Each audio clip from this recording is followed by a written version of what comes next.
Hey everyone, Sophia here. Welcome to Revenge Shift, where the best stories come to life. Hit subscribe for your daily dose.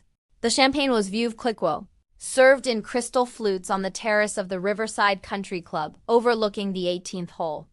Afternoon sun filtered through white umbrellas, casting gentle shadows across tables where Connecticut's legal elite discussed mergers, acquisitions, and the particular flavor of arrogance that comes with $800 per hour billing rates. The particular flavor of billing rates. I was sitting at one of those tables, wearing a cream-colored dress that cost more than my first car, listening to my husband explain to his senior partners why I was essentially decorative. Financial literacy just isn't her strong suit, Thomas continued, warming to his theme the way he did in closing arguments. She's brilliant with people, wonderful at these events, but numbers? He laughed, and his partners, Gregory Walsh and Michael Chen, laughed with him. Let's just say I handle all our investments. It's better that way. Gregory's wife, Susan, shifted uncomfortably in her seat. She'd been a tax attorney before her children were born. Before Gregory had suggested she might be happier focusing on family. She gave me a look that was equal parts sympathy and warning. Don't make a scene. Not here. I'd learned not to make scenes. 9 years of marriage to Thomas Ashford had taught me that challenging him publicly only made things worse. Better to smile, to nod. To let him have his narrative of the competent man and his beautiful but intellectually limited wife. I mean, she tried to help with our taxes once, Thomas said, accepting another pour from the server. She asked why we couldn't just use TurboTax. Can you imagine? With our portfolio complexity? More laughter. I kept my face pleasant, blank. Inside, I was cataloging every word for later review. The thing is, Michael said, leaning forward conspiratorially, beautiful women don't need to understand finance. That's what husbands are for, right? Exactly, Thomas agreed. Sarah's job is to look elegant, host these dinners, make the right connections. My job is to understand the complicated stuff. It works, Sarah. My name reduced to a role description.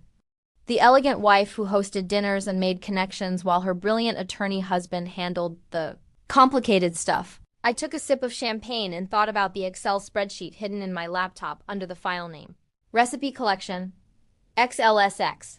The spreadsheet that tracked every investment I'd made over the past 6 years.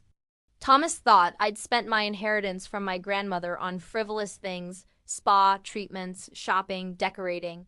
He'd never asked for specifics. He'd simply assumed that a woman who asked about TurboTax could possibly be trusted with real money. I'd let him assume. You're lucky, Thomas, Gregory said. My Susan used to argue about every investment decision. Remember when you wanted to fight me on the tech stocks? Susan's jaw tightened. That was 2007. I was right. You lost 40% when the market crashed. But we recovered, Gregory said dismissively. That's the point. Long-term thinking. Something women tend to struggle with, too emotional about short-term. Volatility. I watched Susan's hand clench around her napkin. We talked once at a charity event, after too much wine. She told me she'd made managing partner at her firm before. Gregory had convinced her that the children need their mother home. Now her children were in college, and Gregory had told her she'd been out of the field too long to return to law.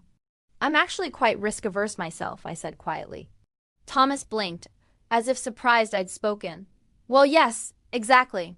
Which is why I make our investment decisions. Your risk aversion would have us in treasury bonds earning nothing. Where do you have our money invested? I asked. Sarah, we've been over this. It's complicated. Trust structures, tax optimization, leveraged positions. I'm just curious, I said, keeping my voice light. Generally speaking. Thomas sighed the way he did when explaining things to junior associates. We're diversified. Some individual stocks, some index funds, some alternative investments.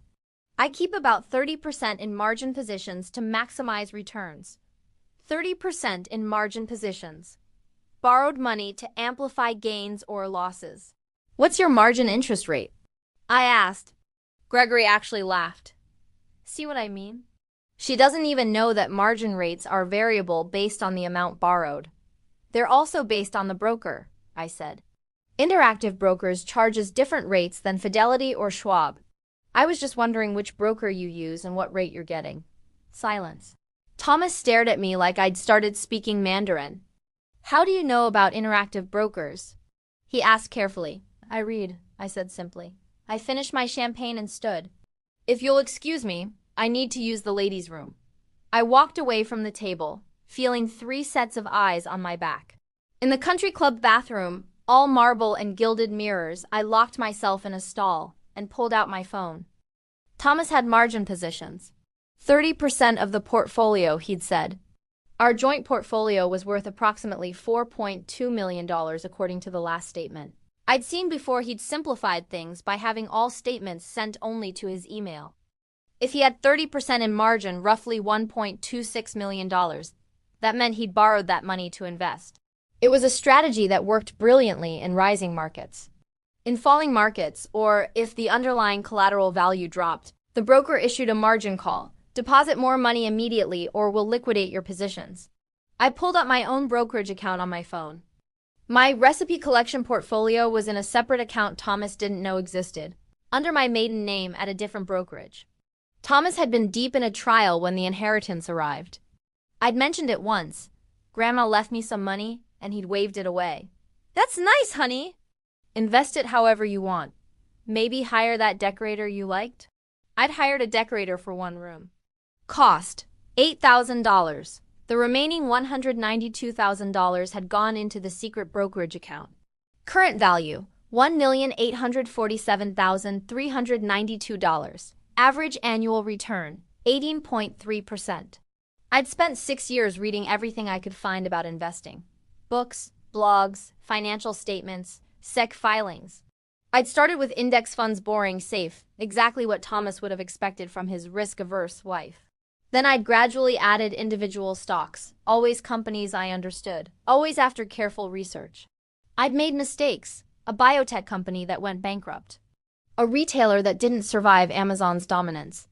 But I'd made more right calls than wrong ones. Tesla before the split.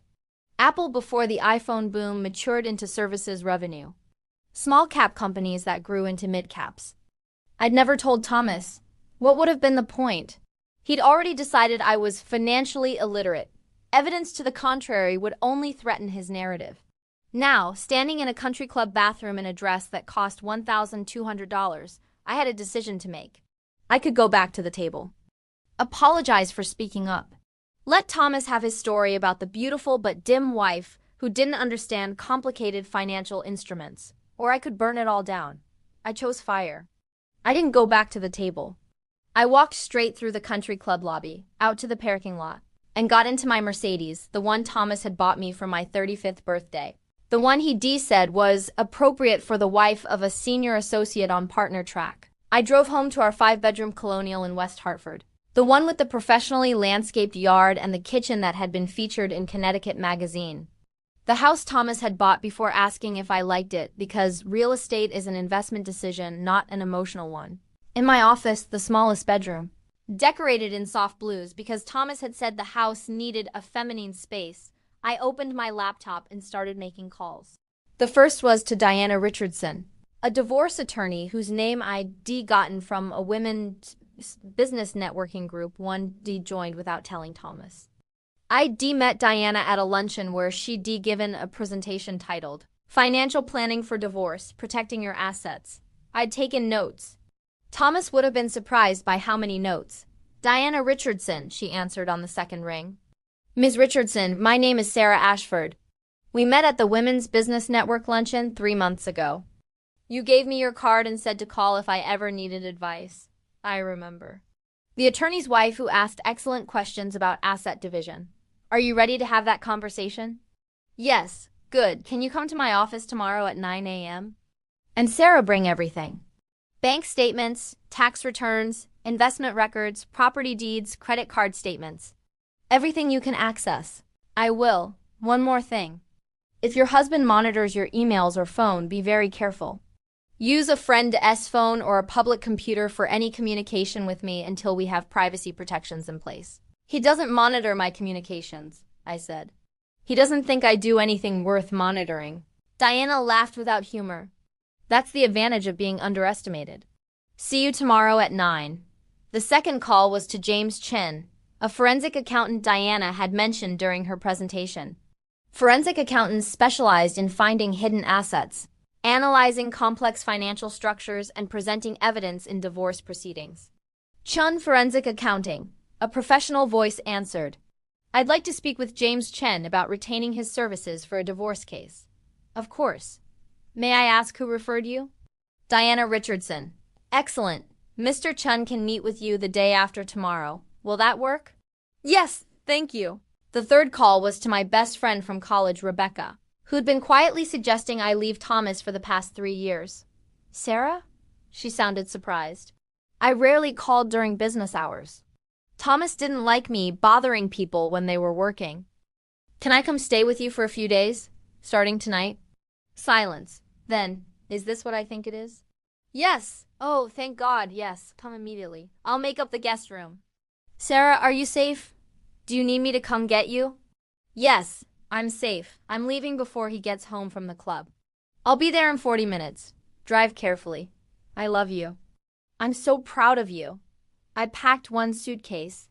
Clothes, toiletries, my laptop, my phone, and a folder containing copies of every financial document I'd been able to access over the past 9 years. Thomas kept the originals in his home office, but I'd been scanning them methodically for 2 years. Ever since the night he told a dinner party that I couldn't balance a checkbook without help. I balanced our checkbook that night while he was sleeping. It had been off by $347. His error, not mine. I left my wedding ring on the kitchen counter next to a note. Thank you for clarifying where we stand. My attorney will contact you shortly. Then I drove to Rebecca's house in Farmington, watched the sun set over her backyard through her guest room window, and felt something I hadn't felt in 9 years: relief. Diana Richardson's office was in downtown Hartford, in one of the newer glass buildings that overlooked the Connecticut River. She was in her 50s, impeccably dressed in a navy suit, with gray-streaked hair she wore in a competent bun. Tell me about your marriage, she said once we were settled in her conference room. I told her everything. The gradual erosion of respect, the public dismissals, the jokes about my intelligence. The way Thomas had systematically taken over every financial decision while framing it as protecting me from complexity. Did he ever explicitly forbid you from accessing accounts or making financial decisions? Diana asked, taking notes. No, he just made it clear that I wouldn't understand them and that my involvement would be inefficient. When I asked questions, he'd sigh and give simplified answers that didn't actually contain information. Eventually, I stopped asking. But you have your own investment account. Yes, he doesn't know about it. Tell me about that. I explained my grandmother's inheritance, Thomas's dismissal of it, my decision to invest it separately. Diana's expression didn't change, but I saw approval in her eyes. Current value? 1.8-4-7 million as of yesterday's close. And you manage this portfolio yourself?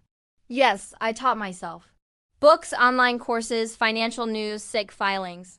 I'd spend hours researching companies while Thomas thought I was reading novels or planning dinner parties. Diana set down her pen.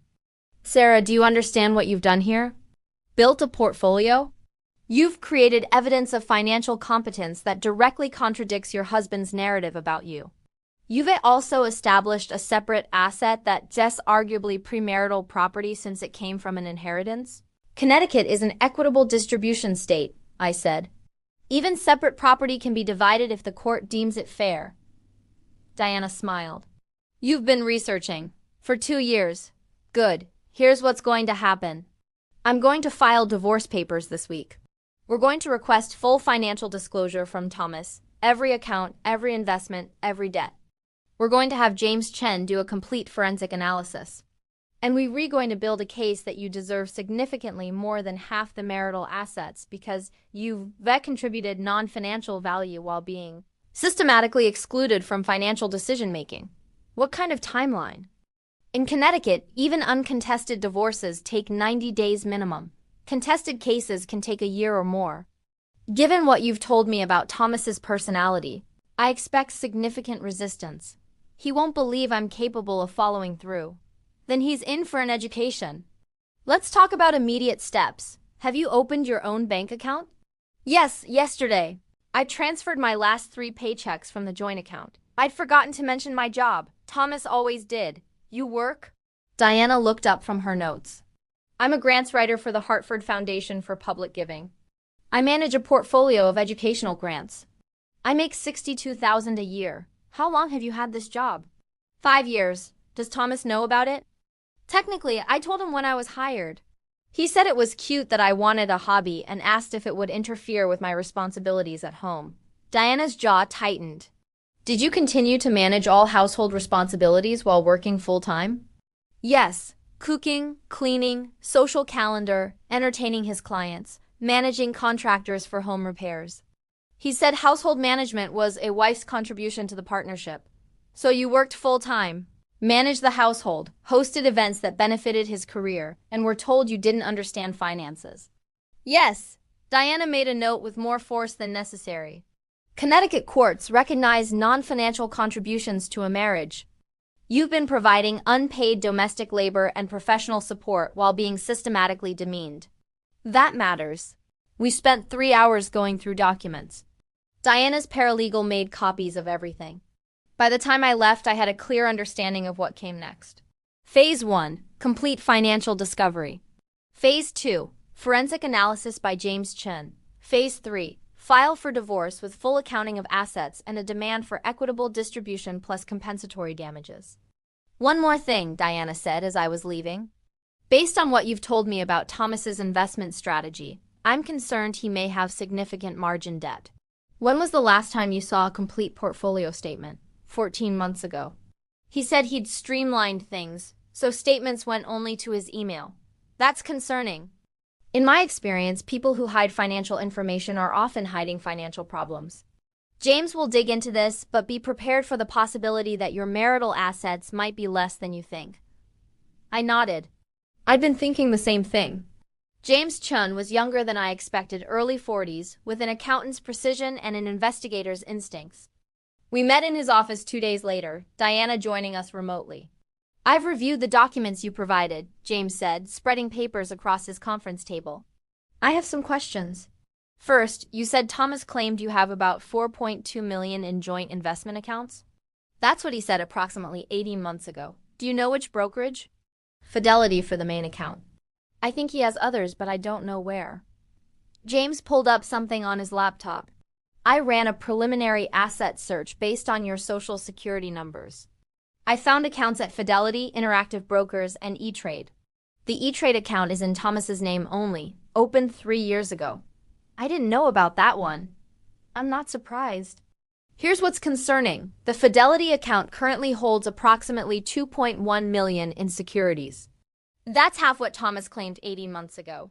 The room felt colder. Where did $2 million go? That's what I need to find out.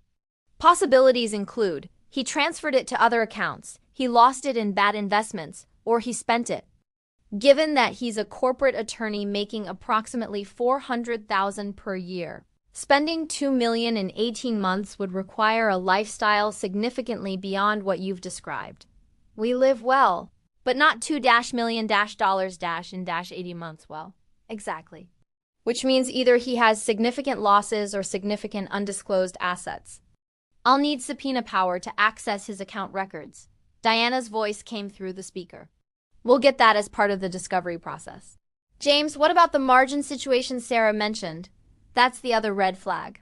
The Fidelity account shows a current margin balance of $947,000. He's borrowed almost $1 million against the securities in that account to make additional investments. Is that a problem? I asked. It depends. If the investments he made with that borrowed money are profitable, it's fine. If they're losing money or if the underlying securities in the account decline in value, he'll get a margin call, a demand to deposit more cash immediately, or the broker will liquidate positions to cover the loan. What would trigger a margin call? Typically, if the account value drops below a certain threshold relative to the margin debt.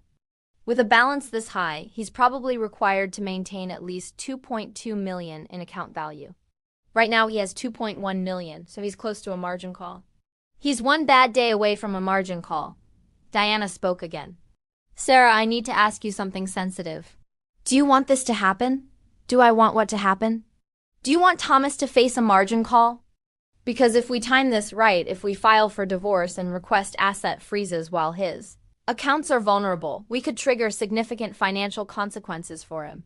I thought about Thomas at the country club, laughing with his partners about my financial illiteracy. I thought about 9 years of being told I was too simple to understand complexity, too emotional to make rational decisions, too decorative to be taken seriously. I want whatever strategy gives me the best outcome, I said. If that includes Thomas facing consequences for his condescension, I won't lose sleep over it. James smiled slightly. Here's what I recommend. Let me spend 1 more week doing deep discovery. I want to find out where that missing $2 million went and what his complete financial picture looks like. Once we have that information, Diana can file papers strategically timed to maximize your leverage. How long will this take? For the full forensic analysis? 2 to 3 weeks. But I can give you preliminary findings in 1 week. Do it, Diana said. Sarah, can you maintain normalcy for 1 more week? Stay at your friend's house, but don't let Thomas know you've hired attorneys. He hasn't even tried to contact me, I said. I've been gone for 3 days and he hasn't called once. Interesting, Diana said. He's either respecting your space or he doesn't consider your absence significant. It's the second one, I said. He thinks I'll come back. He thinks I'm making a dramatic gesture, and I'll realize I can't survive without him. Good, Diana said. Let him keep thinking that. James Chun worked fast. 5 days later, he called an emergency meeting. I found the missing money, he said without preamble. Thomas has a second investment account at Interactive Brokers with approximately $1.8 million. He transferred it there from the Fidelity account over the past 18 months in incremental amounts that would trigger suspicious activity reports. Why would he do that? I asked. Because the Interactive Brokers account is in his name only, opened after your marriage. He's been systematically moving marital assets into an account you don't know about, presumably in preparation for divorce. I felt cold. He was planning to leave me? Or planning to protect assets if you left him? Either way, he's been hiding marital property. That's called dissipation of assets, and Connecticut courts take it very seriously. Diana leaned forward. This is good for us. Very good. If we can prove he deliberately hid assets, the court can award you a larger share of the marital estate as punishment. There's more, James said. The Interactive Brokers account is almost entirely in margin positions.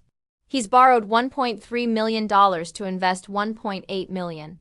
That's over 70% margin, Diana said. That's extremely risky. It's insane, James corrected. His maintenance requirement is probably close to 50%, which means if that account value drops below $2.6 million, he'll get a margin call for hundreds of thousands of dollars. Current value is $1.8 million, I said slowly. So he's already underwater? Not yet, but close. He's been meeting the maintenance requirement by transferring money from other accounts. But Sarah, here's the critical piece. I found evidence that he has been using your social security number as a co-applicant on some of these margin loans. The room went silent. Explain that, Diana said, her voice dangerous. When you apply for margin privileges at certain brokerages, they evaluate your household income and assets. Thomas listed you as a co-applicant on 3 separate margin applications, using your income and your grandmother's inheritance, which he apparently knew about too. Qualify for higher borrowing limits. But I never signed anything. Exactly. That's called identity theft, and it's a federal crime. If these margin positions go bad and you're listed as a co-applicant, you could be held liable for the debt. I couldn't breathe. How much debt? Potentially up to $2 million. If the positions liquidate at a loss, the brokerage could come after both of you for the shortfall. Diana was already typing on her laptop. Sarah, we're filing tomorrow, not in a week tomorrow. And we're not just filing for divorce. We're filing for emergency relief, immediate asset freezes, and I'm referring this to the FBI for financial fraud investigation. The FBI? He used your identity without permission to secure financing. That's bank fraud, wire fraud, and identity theft. These are federal crimes with serious penalties. Even if prosecutors don't pursue charges, the threat of criminal investigation gives us enormous leverage in divorce negotiations. James pulled up another document. There's one more thing. I tracked Thomas's spending over the past 18 months using credit card records from the joint accounts. He's spent approximately $340,000 at restaurants, hotels, and retail establishments during business hours on weekdays. Business expenses? I asked. Some probably. But look at this pattern. He highlighted multiple entries. The Capitol Grill every Tuesday at 1 p.m. for the past 8 months. Always the same time, always 2 entrees, always a bottle of expensive wine. He's consistent. Diana looked at me. Is Thomas consistent? No, he prides himself on being spontaneous. He says routines are for boring people, so a standing Tuesday lunch reservation is unusual? Very. James, can you find out who else was at those lunches? I can try, but unless he used a corporate card with itemized receipts, it's hard to prove. However, He pulled up another screen. There's a hotel charge at the Hilton Hartford 2 hours after each of those Tuesday lunches. Same hotel, same room type, same 3-hour checkout window. Understanding hit me like ice water. He's having an affair, possibly. I can hire a private investigator to confirm, but the pattern is highly suggestive. Diana's expression was grim. Connecticut is technically a no-fault divorce state, but adultery can still affect property division and spousal support. If Thomas has been using marital funds to finance an affair while hiding assets and committing identity fraud, we're looking at a very different case than a simple dissolution. How different? I asked. Instead of a 50-50 asset split, we could argue for 70-30 or even 80-20 in your favor. We could demand he pay your attorney fees. We could push for permanent spousal support. And we could threaten criminal charges if he doesn't settle favorably. I thought about Thomas, smug and certain at the country club, explaining to his partners why I couldn't understand financial statements. I thought about him using my name, my social security number, my grandmother's inheritance, without my knowledge or permission. I thought about him spending hundreds of thousands of dollars on another woman while telling me we needed to be careful about my grocery budget. Do it all, I said. File everything, call the FBI, hire the investigator. I want him to understand exactly how wrong he was about me. Diana filed the divorce petition on a Friday morning at 9 a.m. By 9:30. Thomas's office had been served with papers that included asterisk petition for dissolution of marriage asterisk request for emergency asset freeze asterisk demand for complete financial disclosure asterisk forensic accounting report documenting hidden assets asterisk evidence of potential identity theft and fraud asterisk request for exclusive possession of marital home asterisk demand for temporary spousal support. By 10 a.m. Diana had sent a courtesy copy to the FBI's white-collar crime division with a cover letter explaining the identity theft allegations. By 10:30 a.m., the Fidelity and Interactive Brokers accounts were frozen by court order, pending full disclosure and division. By 11 a.m., Thomas called me for the first time since I'd left. I let it go to voicemail. He called again at 11:03. Voicemail. 11:07. Voicemail. 11:12. Voicemail. At 11:15, he texted, "Sarah, what the fuck did you do?" I didn't respond. At 11:47, Diana called. Thomas's attorney just contacted me. Her name is Linda Morrison. She's with Barrett and Hughes expensive firm, very good at corporate litigation. Less experienced with high-conflict divorce. What did she say? She asked if we'd consider mediation before this gets ugly. I told her it's already ugly and that Thomas created the ugliness by hiding assets and committing fraud. She said Thomas denies any wrongdoing. I told her to review the forensic accounting report and call me back. What happens now? Now we wait. Thomas has 10 days to respond to the petition. His attorneys will review the evidence. They'll realize he's in serious legal trouble.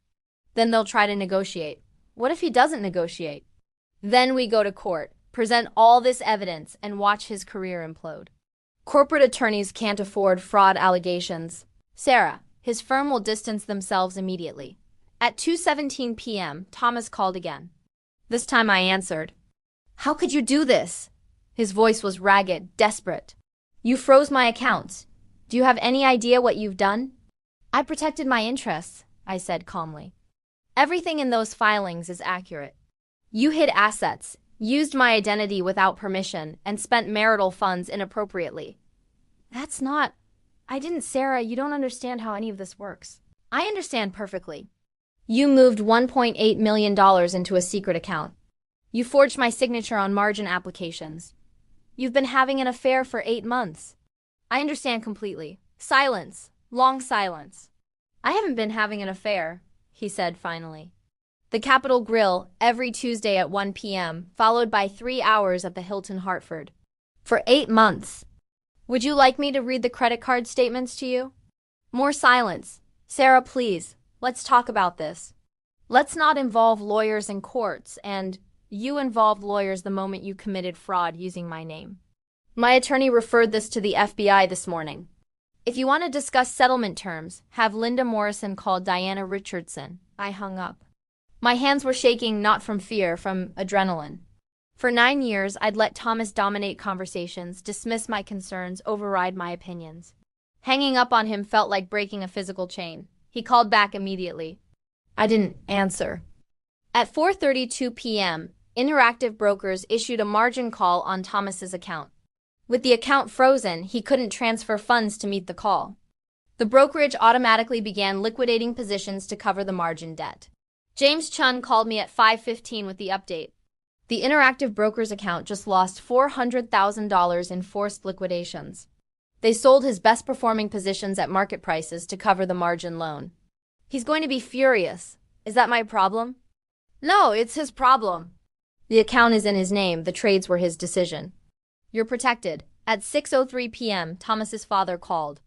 Richard Ashford, retired hedge fund manager, country club fixture. The man who told me at my wedding that Thomas is marrying down, but you seem pleasant enough. I answered. Sarah, this is Richard Ashford. We need to discuss this situation before it gets out of hand. Mr. Ashford, any discussion should happen between attorneys. I'm not calling as an attorney. I'm calling as Thomas's father. He's distraught. He's saying you've destroyed his accounts, frozen his assets, and accused him of crimes he didn't commit. I filed for divorce and requested standard financial disclosure. The account freeze was granted by a judge based on evidence of hidden assets. The fraud allegations are based on documented use of my identity without permission. Everything in the filing is accurate. Sarah, you seem like an intelligent woman. I am an intelligent woman, Mr. Ashford. Your son spent 9 years telling people I wasn't. He was wrong. Thomas says you don't understand the complexity of his investment strategy. I understand that he lost $400,000 today because his margin positions were over-leveraged. I understand that he hid $1.8 million in a secret account. I understand that he used my social security number without permission. Which part do you think I'm misunderstanding?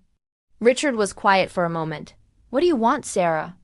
I want equitable division of all marital assets, including the assets Thomas tried to hide. I want compensation for 9 years of unpaid labor supporting his career. I want protection from liability for his fraudulent margin applications. And I want him to stop telling people I'm too stupid to understand financial statements. What would settlement look like? Have his attorney call mine. I'm done negotiating with Thomas or his family directly. I hung up. At 8:47 p.m., Rebecca knocked on my guest room door. There's someone here to see you, Thomas. He's on the front porch. I told him you don't want to talk to him, but he says it's urgent. I looked out the window. Thomas's BMW was in the driveway, parked at an angle like he'd arrived in a hurry. Through the front door sidelight, I could see him on the porch, disheveled in a way I'd never seen him. His tie was loose, his hair uncombed, his expensive suit wrinkled. Call the police, I said. There's a restraining order being filed Monday. He's not supposed to contact me. The order isn't active yet, Rebecca said. Legally, he can be here. I went downstairs. Rebecca stood behind me as I opened the door. Thomas looked terrible. His eyes were bloodshot, his face was pale, and he'd lost weight even in the few days since I'd last seen him. Sarah, please. 5 minutes. Just talk to me. You have 3 minutes. Say what you need to say. This is insane. You've frozen accounts, triggered margin calls, filed fraud allegations. I filed for divorce. A judge froze the accounts based on evidence you were hiding assets. The margin calls happened because your positions were over-leveraged. The fraud allegations are based on documents showing you used my identity without permission. I didn't do any of this to you, Thomas. You did it to yourself. I was trying to protect our assets. By hiding them from me, by lying about account values, by using my name on loan applications I never signed. I didn't think you'd understand. There it is. The core of everything. You didn't think I'd understand. You never thought I was capable of understanding. You spent 9 years treating me like an idiot, and now you're shocked that I understood enough to protect myself. I never treated you like an idiot. You told your partners I couldn't understand financial statements if you drew me pictures. You said I was financially illiterate. You laughed about me trying to help with our taxes. For 9 years, you've publicly humiliated me by dismissing my intelligence. Did you think I didn't notice? I was joking. It was lawyer humor. It was cruel, and it was stupid, Thomas. Because while you were joking about my incompetence, I was building a portfolio worth $1.8 million. While you were hiding assets and over-leveraging margin accounts, I was making conservative investments that averaged 18% annual returns. Who's the financially illiterate one now? He stared at me. You don't have $1.8 million. Check the financial disclosure. My attorney submitted it this morning. I've had that account for 6 years. You never knew because you never thought I was capable of managing money. Your grandmother's inheritance was $200,000. I turned it into $1.8 million through careful investing. The same kind of investing you said I was too stupid to understand. Thomas gripped the porch railing. He looked like he might be sick. The margin calls, he said quietly. They liquidated my positions. I lost everything. You lost $400,000 in one account. You still have assets worth millions. You'll be fine. My partnership vote is next week. If the firm finds out about the FBI investigation, about the fraud allegations, then maybe you should have thought about that before committing fraud. I didn't commit fraud. I was trying to maximize our returns. Using my identity without my permission is fraud, Thomas. Whether you intended it that way or not, that's what you did. He slumped against the railing. What do you want? What will it take to make this go away? It's not going away. We're getting divorced. The question is whether we settle or fight. What does settlement look like? 70% of all marital assets to me. You pay my attorney fees. You sign an affidavit admitting to hiding assets. You agree to permanent spousal support. And you never, ever say another word about my intelligence or financial capability. That's insane. You want 70%? You hid assets. You committed fraud. You had an affair. Connecticut courts would probably give me 80% if we went to trial. I'm being generous. I can't afford to give you 70%. I have debts, obligations. You have $2 million in remaining assets, a $400,000 salary, and partnership potential. You'll be fine. I, on the other hand, make $62,000 a year and spent 9 years supporting your career without compensation. 70% is fair. This is extortion. This is divorce. Have Linda Morrison call Diana Richardson if you want to negotiate. Otherwise, I'll see you in court. I stepped back and closed the door. Through the sidelight, I watched Thomas stand on the porch for another minute, then walk slowly back to his car. He looked defeated, destroyed. I felt nothing. The next 2 weeks were brutal. Thomas's attorneys filed motion after motion to unfreeze accounts, to dismiss fraud allegations, to delay proceedings. Diana countered every motion with documentation, evidence, testimony. The private investigator confirmed the affair. Thomas had been meeting with an associate at his firm, Jennifer Hughes, every Tuesday for 8 months. Hotel records showed they'd checked into the same room each time. Restaurant receipts showed expensive wines and dinners. Jennifer Hughes was 28, fresh out of Yale Law School, on the partnership track at Barrett and Hughes. She was also the daughter of the senior partner. When Gregory Walsh, Thomas's mentor at the country club, found out Thomas had been having an affair with the senior partner's daughter, he called Thomas personally to withdraw his partnership recommendation. The partnership vote was postponed indefinitely. 2 weeks after I filed for divorce, Thomas called again. "They're not making me partner," he said without preamble. "Gregory says I've created reputational liability for the firm. They're reviewing my position entirely." "I'm sorry to hear that.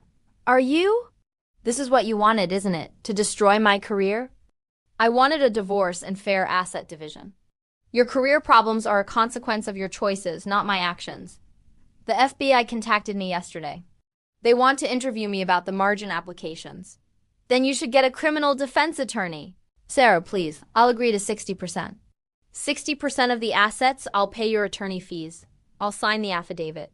Just ask your attorney to call off the FBI investigation." "I can't call off an FBI investigation. I didn't start it, I just provided evidence of potential crimes. What they do with that evidence is up to them. You could tell them it was a misunderstanding. It wasn't a misunderstanding. You used my identity without permission. That's a crime. I was trying to provide for us. You were trying to hide assets and maximize leverage without my knowledge. There's a difference. He was quiet for a long time. I'm sorry, he said finally. For all of it. For the things I said, the way I treated you. I was wrong. Yes, you were. If I agree to 70% everything you ask for, will you at least tell the FBI I don't want to press charges? I'll consider it. Have Linda call Diana. The settlement was finalized 6 weeks after I filed for divorce. Thomas agreed to *70% of all marital assets, approximately $2.8 million after his margin losses. Payment of all my attorney fees, $47,000. Permanent spousal support of $3,000 per month. Exclusive ownership of the marital home, which I immediately sold for $1.2 million. A signed affidavit admitting to hiding assets and using my identity without permission. A non-disparagement clause prohibiting him from making negative statements about me. Total settlement value, approximately $4 million plus ongoing support. Combined with my existing $1.8 million portfolio, I had $5.8 million in liquid assets. I was 36 years old, newly divorced, and wealthier than I'd ever imagined. The FBI ultimately declined to prosecute Thomas. They determined the margin application fraud was civil rather than criminal since no money had been stolen, and I'd been compensated through the divorce settlement. But the investigation remained on record, accessible to anyone conducting a background check. Thomas's partnership hopes died permanently. Barrett and Hughes quietly transitioned him to of-counsel status, reduced hours, reduced pay, no equity stake. Within 6 months, he'd left to join a smaller firm at half his previous salary. Jennifer Hughes, the affair partner, was also transitioned out of the firm. Her father was reportedly furious that she'd jeopardized the firm's reputation. I heard all this through the professional network. I'd quietly been building over the past 6 years the women's business group, the grants community, the financial literacy circles I joined without telling Thomas. Turned out people liked me when I wasn't being diminished by my husband.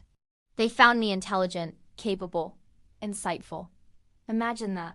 6 months after the divorce was finalized, I quit my job at the Hartford Foundation for Public Giving. I'd loved the work, but I had a different idea. I used $2 million of my settlement to start an investment fund, Phoenix Capital Management. The mission was specific: providing financial literacy education and investment management services to women leaving marriages, especially women who'd been told they were too emotional or too stupid to manage money. I hired 3 other women advisors, all divorced, all with stories similar to mine. We created workshops on financial independence, investment basics, divorce planning. We offered free consultations to women considering leaving abusive or dismissive marriages. We charged management fees of 0.5%, half the industry standard, because we weren't trying to get rich. We were trying to help. The first year, we managed $12 million in assets for 43 clients. The second year, $47 million across 200 clients. By year 5, Phoenix Capital Management was managing $180 million for over 800 clients. We'd been profiled in Bloomberg, Forbes, and the Wall Street Journal. We'd expanded to 3 offices across Connecticut and Massachusetts. I'd also gotten my CFA Chartered Financial Analyst, the gold standard credential in investment management. 3 levels of exams, hundreds of hours of study, a rigorous ethics requirement. The same credential Thomas had once told me I'd never be smart enough to earn. We won industry awards. I was invited to speak at conferences. Universities asked me to guest lecture on financial planning and women's economic empowerment. The woman who'd been dismissed as financially illiterate was now regularly quoted in the financial press about market trends and investment strategy. In year 6, we launched the Phoenix Foundation, a nonprofit providing emergency financial support and legal assistance to women leaving abusive marriages. We'd helped over 300 women exit dangerous situations with the financial resources to start over safely. One of those women was Susan Walsh, Gregory Walsh's wife, the former tax attorney who'd been convinced to stay home with her children. She'd left Gregory after 28 years of marriage, used our services to rebuild her financial knowledge, and now worked as a senior advisor at Phoenix Capital. "You saved my life," she told me on her first day. I'd convinced myself I was too old, too out of touch, Too irrelevant.